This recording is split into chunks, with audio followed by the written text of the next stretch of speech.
महिला आरक्षण विधेयकाच्या विरोधात काँग्रेस खासदार प्रशांत पडवळे यांनी मतदान केलंय। त्यांना त्यांची जागा महिला दाखवतील असं वक्तव्य मंत्री बावनकुळे यांनी केलं होतं। त्यावर खासदार प्रशांत पडवळे यांनी पलटवार केला आहे।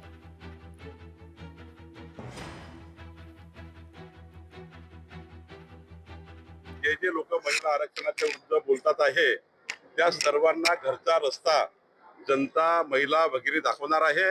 350 महिला खासदार होणार होत्या, 160 च्या वर महिला आमदार होणार होत्या।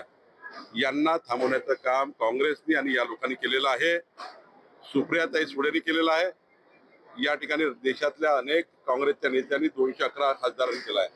भंडाऱ्याच्या खासदारांनी विरोधात मतदान केलं महिला आरक्षणावर आणि ज्यांना रस्ता दाखवतील लोक।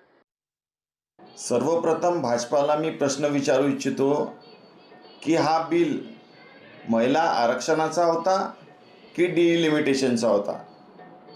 महिला आरक्षण बिल 2023 मध्येच राज्यसभेत आणि लोकसभेमध्ये पास झाला आहे। यांनी आतापर्यंत हा बिल लागू का बरं नाही केला, माझ्यांना स्पष्ट प्रश्न आहे। लाडक्या बहिणीचं प्रेम आमच्या माननीय प्रधानमंत्री मोदीजींना आहे, तर मी त्यांना चॅलेंज करतो, त्यांना विनंती करतो की त्यांनी एका लाडक्या बहिणीला त्यांनी न्याय द्यावा, आपण राजीनामा द्यावा आणि तिथं भारताचा प्रधानमंत्री एक लाडक्या बहिणीला करावा।